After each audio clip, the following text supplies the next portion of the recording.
ওইটা একটু তুললে লই যাবে মানুষের জন্য নামবে হলে ভোগান থেকে কি এটা তুললে লই যাবে ডাইরেক্ট লাগে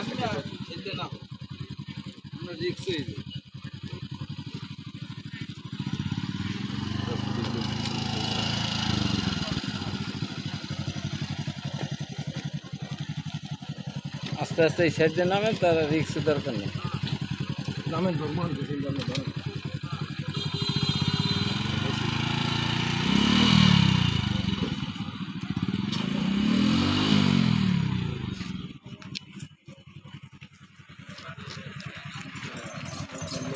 ঘরের জায়গাটা ঠিক করা লাগে না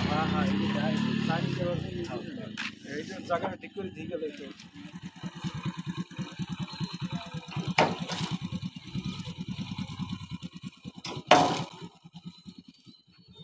হ্যালো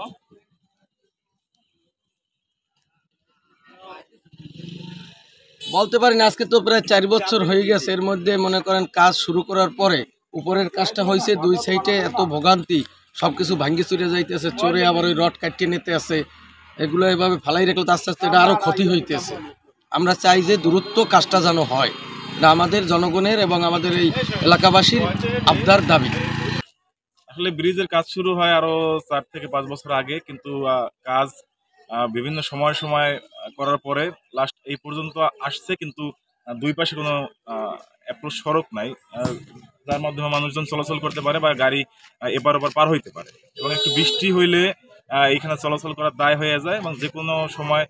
দুর্ঘটনা ঘটে এবং বিগত দিনে অনেক দুর্ঘটনা ঘটছে মানুষের জানমালের ক্ষয়ক্ষতি হয়েছে এখানে তো আমি যেটা বলতে চাই যে যত দ্রুত সম্ভব এই কেওড়াবুনিয়া ব্রিজের কাজটা সম্পূর্ণ করা হোক যাতে অন্তত এই ব্রিজের উপরে নির্ভরশীল 2টা ইউনিয়নের মানুষ এই পারে একটা স্কুল আছে অসংখ্য ছাত্রছাত্রী